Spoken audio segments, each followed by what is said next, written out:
ఉత్తరాంధ్ర వాసులు ఎంతో ఆసక్తిగా ఎదురుచూస్తున్న భోగాపురం ఇంటర్నేషనల్ ఎయిర్పోర్టు పనులు జోరందుకున్నాయి. కూటమి ప్రభుత్వం చొరవతో 2026 జూన్ నాటికి పూర్తి చేసేందుకు సన్నాహాలు జరుగుతున్నాయి. ఇప్పటికే అత్యంత కీలకమైన టెర్మినల్, ఏటీసీ, రన్వే, ఎర్త్ పనులు దాదాపు పూర్తిగా వస్తున్నాయి.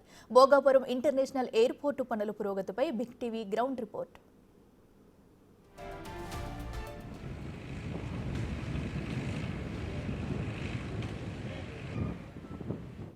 ఉత్తరాంధ్రకి తలమానికం కానున్న భోగాపురం ఇంటర్నేషనల్ ఎయిర్పోర్టు నిర్మాణ పనులు శరవేగంగా జరుగుతున్నాయి. 2500 ఎకరాల స్థలంలో సుమారు 5000 కోట్ల రూపాయలతో ఈ నిర్మాణం పనులు ముమ్మరంగా జరుగుతున్నాయి. ఇప్పటికే 71% పనులు పూర్తయ్యాయి. రోజుకి 4000 మంది కార్మికులు ఈ నిర్మాణ పనుల్లో భాగస్వాములయ్యారు. మెయిన్ యాక్సెస్ రోడ్డు 50% పూర్తవగా ఎయిర్పోర్టుకి కీలకమైన టెర్మినల్ నిర్మాణం దాదాపు 60% పూర్తయింది. ఎన్డీఏ ప్రభుత్వం అత్యంత ప్రతిష్టాత్మకంగా నిర్వహిస్తున్నటువంటి భోగాపురం ఎయిర్పోర్ట్ పనులు అయితే సర్వేగంగా జరుగుతున్నాయని చెప్పుకోవచ్చు. ఇంతవరకు కూడా సుమారు 71% పనులు పూర్తయినట్లయితే కేంద్ర మంత్రి కూడా మనకు తెలియజేశారు. ప్రస్తుతం మనం భోగాపురం ఎయిర్పోర్ట్లో ప్రస్తుతం అయితే మనం ఉన్నాం. చూసుకోవచ్చు, ఎటు చూసినా కానీ పనులన్నీ కూడా చాలా శరవేగంగా జరుగుతున్నటువంటి పరిస్థితి మనం ఎక్కడైనా చూసుకోవచ్చు. ఇందులో మనకి సుమారు 4000కు పైగా కార్మికులు అయితే ఇందులో పనిచేస్తున్న పరిస్థితి. సుమారు 2500 ఎకరాలకు పైగా స్థలంలో అయితే ఈ యొక్క భోగాపురం ఎయిర్పోర్ట్ అనేది నిర్మిస్తున్నారు. సుమారు 5000 కోట్ల రూపాయలతో మొత్తం నిర్మాణం జరుగుతోంది. అదేవిధంగా మనం చూసుకున్నట్లయితే వచ్చే ఏడాది 2026 జూన్ నాటికి దీన్ని కంప్లీట్ చేయాలని అయితే ప్రస్తుతం ఎన్డీఏ ప్రభుత్వం కూడా చాలా సీరియస్గా తీసుకుంది. ఒక ప్రెస్టీజియస్ ప్రాజెక్ట్గా దీన్ని తీసుకుని డెవలప్ చేయడం జరుగుతుంది. మరోవైపు మనం చూసుకున్నట్లయితే అంటే ఇది మొత్తం ఉత్తరాంధ్రకి ఒక మణిహారంగా ఏర్పడుతుంది. కేవలం ఒక విజయనగరం జిల్లాలో భోగాపురం ప్రాంతంలో కాకుండా మొత్తం ఇటు విశాఖ నుంచి అటు శ్రీకాకుళం మూలపాడు పోర్టు కూడా దీన్ని కనెక్టివిటీ చేయాలి. అదేవిధంగా అన్ని విధాలుగా దీన్ని అటు హైవేస్ కానీ మొత్తం ఎక్కడా కూడా ఇబ్బంది లేకుండా మొత్తం దీన్ని కనెక్టివిటీ చేసి అంటే ప్రతి ఒక్కటి ఎందుకంటే ఒక టూరిజం ప్రాసెస్లో కూడా దీన్ని ఏంటంటే తీసుకురావాలి. మొత్తం అన్ని విధాలుగా దీన్ని కంప్లీట్ అంటే ఒక డెవలప్ చేయాలనే ఉద్దేశంతో అయితే ఎన్డీఏ కూటమి ప్రభుత్వం చాలా సరవేగంగా పనులు జరుగుతుంది. ప్రస్తుతం మనం టెర్మినల్ దగ్గర ఉన్నాం. టెర్మినల్ మనం చూసుకోవచ్చు. ఇప్పటికే టెర్మినల్ పనులు సుమారు 60% పైగా పూర్తయినట్లు మనకు తెలుస్తుంది. జనరల్గా మనకి టెర్మినల్ అంటే మనందరికీ తెలిసిన విషయమే. ఎయిర్పోర్ట్లో టెర్మినల్ అనేది చాలా కీలకంగా ఉంటుంది. ఎందుకంటే ప్రయాణికులు అటు టికెట్స్ తీసుకున్న దగ్గర నుంచి లోపలికి వెళ్ళడం కావచ్చు, రావడం కావచ్చు, అదేవిధంగా లగేజ్కి సంబంధించి ప్రతిదీ కూడా అంటే ప్రయాణికులు కావచ్చు, ఎవరైనా వచ్చే వాళ్ళు కావచ్చు, అంటే విజిటర్స్ కావచ్చు, ఎవరు వచ్చినా కానీ టెర్మినల్ ఫస్ట్ వాళ్ళు రావాల్సింది టెర్మినల్ దగ్గరికి. టెర్మినల్ చాలా కీలకం. సో టెర్మినల్ పనులు మనం ఇక్కడ సర్వేగంగా జరుగుతున్న పరిస్థితి మనం చూసుకోవచ్చు. టెర్మినల్ చూసినట్లయితే ఇక అంటే మొత్తం రూఫ్ టాప్ అంతా కూడా ఇప్పటికే దాదాపు కంప్లీట్ చేసినటువంటి పరిస్థితి మనకు కనిపిస్తుంది. సుమారు రూఫ్ టాప్ అంతా కూడా మనం చూసుకున్నట్లయితే దాదాపు ఒక 70-80% అయితే కంప్లీట్ జరిగింది. మిగతా భాగం అంతా కూడా అంటే ఆధునిక హంగులతో ఇది ఒక సాంకేతిక టెక్నాలజీతో దీనికి మొత్తం ఏర్పాటు చేస్తున్న పరిస్థితి. ఎందుకంటే భవిష్యత్తులో దీనికి ఏంటంటే దేశంలోనే ది టాప్ ఒక ఎయిర్పోర్ట్లో దీన్ని కూడా తయారు చేయాలని అయితే చూస్తున్నాం. ఇప్పటికే ప్రభుత్వం కూడా ప్రకటించిన నేపథ్యంలో ఒక హై టెక్నాలజీతో దీన్ని మొత్తం అటు ఎల్ఎన్టీ సహకారంతో మొత్తం ఎల్ఎన్టీ వాళ్ళతో జరుగుతున్న వర్క్ ఇదంతా కూడా మొత్తం ఎల్ఎన్టీ సహకారం మొత్తం అంతా కూడా హై అండ్ టెక్నాలజీతో దీన్ని తయారు చేసిన పరిస్థితి. అంటే ఒక అప్డేటెడ్గా ఉండాలి, మళ్ళీ వెనక్కి తిరిగి చూసుకునే పరిస్థితి రాకూడదు.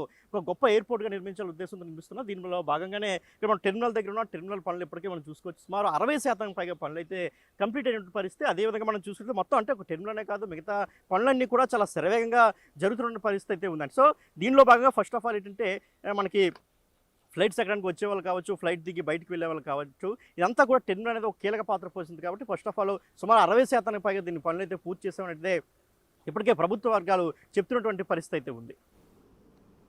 మరోవైపు ఎయిర్పోర్టు రన్వే నిర్మాణ పనులు దాదాపు పూర్తిగా వస్తున్నాయి. ఈ ఎయిర్పోర్టులో 2 రన్వేలు నిర్మిస్తున్నారు. ఈ రన్వేలు పనులు కూడా సుమారు 98% పూర్తయ్యాయి. దీంతో పాటు టాక్సీ రన్వే కూడా 92% పూర్తయింది. మరోపక్క మనం చూసుకున్నట్లయితే రన్వే పనులు కూడా చాలా అత్యంత వేగంగా జరుగుతాయి. ముఖ్యంగా మొత్తం ఎయిర్పోర్ట్ నిర్మాణంలో కీలకమైనటువంటి రన్వే పనులే చాలా వేగంగా జరుగుతాయి. ఎందుకంటే సుమారు 90% పైగా మనం చూసుకున్నట్లయితే అక్కడ 98% పైగా అక్కడ మనం చూసుకోవచ్చు. ఏదైతే అక్కడ ట్యాంకర్స్ వాటర్ ట్యాంకర్స్ కనిపిస్తున్నాయో అక్కడ మనకి 2 రన్వేలు నిర్మిస్తున్నటువంటి పరిస్థితి అయితే ఉంది. సో ఈ 2 రన్వేలు కూడా ఇప్పటికే సుమారు 98% పైగా ఈ 2 రన్వేలు కూడా 98% పైగా ఇప్పటికే పూర్తి చేసినటువంటి పరిస్థితి అయితే ఉంది. మరోపక్క అక్కడే మనకి ట్యాక్సీ రన్వే కూడా అంటే ఎవరైనా అటు ఎంప్లాయీస్ కావచ్చు, మిగతా వాళ్ళు వెళ్ళడానికి అత్యవసర పరిస్థితులు వెళ్ళడానికి ఏర్పాటు చేస్తున్నటువంటి అటు ట్యాక్సీ రన్వే కూడా 92% పైగా ఇప్పటికే పూర్తయినటువంటి పరిస్థితి. మొత్తం ఇది ఏంటంటే మొత్తం చూసుకుని ఎందుకంటే ఈ యొక్క రన్వేకి సంబంధించి కూడా మనం చూసుకున్నట్లయితే దేశంలోనే అతిపెద్ద రన్వేలు ఏర్పాటు చేయాలని ఒక సంకల్పంతో ఈ యొక్క రన్వేలు తయారు చేస్తున్నటువంటి పరిస్థితి అయితే ఉంది. ఎందుకంటే ఈ యొక్క రన్వేల యొక్క పొడవు మనం చూసుకున్నట్లయితే దాదాపు 3.8 అంటే దాదాపు 4 కిలోమీటర్ల వరకు, అంటే 3.8 కిలోమీటర్లు అని చెప్తున్నటువంటి పరిస్థితి. అంటే దగ్గర 4 కిలోమీటర్లు ఒక్కొక్క రన్వే యొక్క పొడవు మనం చూసుకున్నట్లయితే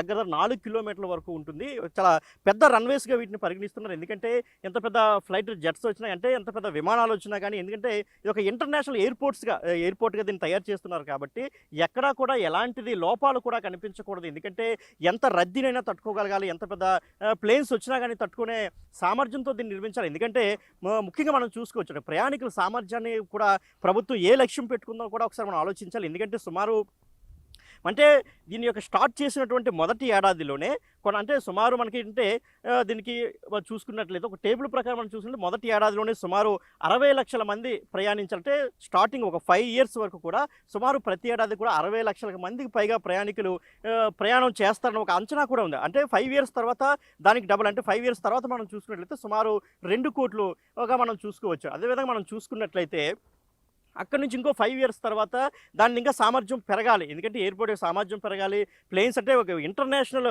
ప్లేన్స్ అన్నీ కూడా ఇక్కడ రావాలి కాబట్టి సామర్థ్యం ఎప్పటికప్పుడు పెంచుకోవాలని చెప్పేసి ఒక టార్గెట్ కూడా ప్రభుత్వం పెట్టుకుంది. ఈ క్రమంలోనే చాలా అత్యంత వేగంగా, ఎందుకంటే మనం చూసుకోవచ్చు 98% పనులు దాదాపు 100% కూడా పూర్తయినట్టు మనం పరిగణించాలి.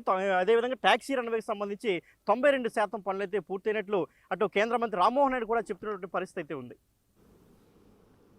వీటితో పాటుగా మరో ముఖ్యమైన ఎయిర్ ట్రాఫిక్ కంట్రోల్ టవర్ పనులు 100% పూర్తయ్యాయి. దీనికి సంబంధించిన భవన నిర్మాణ పనులు కూడా దాదాపు ఒక కొలిక్కి వచ్చాయి. అంతర్జాతీయ ఎయిర్పోర్టు కావడం ప్రభుత్వం కూడా ఇందుకు తగిన ఏర్పాట్లు చేస్తుంది. ఏ విభాగానికి తగినట్టు ఆ విభాగ పనులు శరవేగంగా పూర్తి చేస్తున్నారు. మరోపక్క మనం చూసుకున్నట్లయితే ఏటీసీ పనులు కూడా ఇప్పటికే సుమారు 90% పైగా పూర్తవుతాయి. కూడా దగ్గర దాదాపుగా 100% పనులు పూర్తి చేసుకోవడానికి కూడా ఏటీసీ బిల్డింగ్ కూడా చాలా సిద్ధంగా చూసుకోవచ్చు. ఏటీసీ టవర్ అక్కడ మనం చూడొచ్చు సుమారు దాదాపు 90% పైగా పనులు మొత్తం, అంటే ATC means air traffic control. ఇక్కడ నుంచే మొత్తం విమానాలు రాకపోకల యొక్క కంట్రోలింగ్ అంతా కూడా ఈ యొక్క బిల్డింగ్, అంటే ఏదైతే టవర్ కనిపిస్తుందో ఆ టవర్ నుంచే జరుగుతుంది. మొత్తం అంతా ఈ యొక్క కంట్రోలింగ్ అంతా అక్కడి నుంచి జరుగుతుంది. ఎందుకంటే విమానాలు వచ్చేటప్పుడు ఏమైనా మనకి రన్వేలు రష్గా ఉన్నాయా లేదంటే ఖాళీగా ఉందా, మొత్తం అంతా కూడా అంటే ఏదైనా రష్గా ఉండేటప్పుడు ఏదైనా ప్రమాదాలు జరగకుండా చూసుకునేది కూడా మొత్తం అంతా కూడా ఏటీసీ అని చెప్పుకోవచ్చు. ఎందుకంటే ఇప్పటికీ మనం చాలా దేశాల్లో చూస్తున్నాం ప్రమాదాలు జరుగుతున్నటువంటి పరిస్థితి అయితే ఉంది. కాబట్టి ఇటువంటి ప్రమాదాలు నియంత్రించడానికి కూడా ప్రతిదీ వ్యవస్థ అన్నింటినీ కూడా చాలా అప్డేట్ చేయాలి, ఎక్కడ కూడా ఎలాంటి ప్రమాదాలు జరగకుండా చూసుకునే ఉద్దేశంతో అక్కడ ఏటీసీని కూడా ఇప్పటికే దాన్ని రెడీ చేయడం జరిగింది. ఎందుకంటే మొత్తం మనం చూసినట్లయితే ఎక్కడ చూసినా కానీ మనకి ఈ ఎయిర్పోర్ట్ అనగానే చాలా ఇంపార్టెంట్ అయినటువంటి ఏటీసీ అని చెప్పు. ఎందుకంటే ట్రాఫిక్ కంట్రోలింగ్ సిస్టమ్ అనేది చాలా ఇంపార్టెంట్ కాబట్టి దాన్ని కూడా చాలా శరవేగంగా పూర్తి చేస్తున్నారు. ఎందుకంటే ప్రతిదీన్ని కూడా చాలా తొందరగా పూర్తి చేసిన పరిస్థితి. ఎందుకంటే వచ్చే ఏడాది జూన్ నాటికి పూర్తి చేయాలని ఒక సంకల్పంతో అయితే ప్రభుత్వం ఉన్నటువంటి పరిస్థితి అయితే ఉంది. కాబట్టి మరోపక్క మనం చూసినట్లయితే ఒక టెర్మినల్ అని కాదు, ఏటీసీ అదేవిధంగా రన్వే, ఈ మూడనే కాకుండా ఇప్పటివరకు మనం చూసినట్లయితే ఎయిర్పోర్ట్ యొక్క ఎర్త్ వర్క్స్ అయితే 100% కూడా కంప్లీట్ చేసామని చెప్తున్నటువంటి పరిస్థితి అయితే ఉంది. అంటే మొత్తంగా 71% పనులు అయితే ఇప్పటికే దాదాపుగా పూర్తయిపోయాయి. ఇంకొక 29% కంప్లీట్ చేస్తే వచ్చేయాలి, అంటే అనుకున్న తేదీ కంటే ముందుగానే దీన్ని ప్రారంభించే అవకాశం కూడా ఉందని చెప్తున్నటువంటి పరిస్థితి అయితే ఉంది. సో టోటల్గా మనం చూసుకుంటే అదేవిధంగా దీన్ని కనెక్టివిటీ రోడ్స్ సంబంధించి కావచ్చు, అదేవిధంగా లోకల్లో ఉన్నటువంటి గ్రామస్తుల సమస్యలు కూడా ఎన్ని పరిష్కరించి ఎప్పటికప్పుడు దీన్ని సమీక్షిస్తూ ముందుకు వెళ్తున్నాం. అనుకున్న తేదీకి దీన్ని ఓపెన్ చేసి మొత్తం అన్ని లక్ష్యాలను కూడా మేము సాధిస్తామని చెప్పేసి కేంద్ర మంత్రి రామ్మోహన్ నాయుడు చెప్తున్నారు. అదేవిధంగా ప్రభుత్వ వర్గాలు కూడా చెప్తున్నటువంటి పరిస్థితి అయితే ఉంది. సో కెమెరామెన్ హరీష్తో శివశంకర్, బిగ్ టీవీ, విజయనగరం. అనుకున్నది అనుకున్నట్టుగా జరిగితే 2026 జూన్ నాటికల్లా ఎయిర్పోర్ట్ రెడీ అవుతుంది. ఇక్కడ నుంచి ఇక విదేశాలకు విమాన సర్వీసులు మొదలైపోతాయి. వచ్చే ఏడాది కల్లా భోగాపురం ఇంటర్నేషనల్ ఎయిర్పోర్ట్ ఉత్తరాంధ్ర వాసులకు అందుబాటులోకి రానుంది.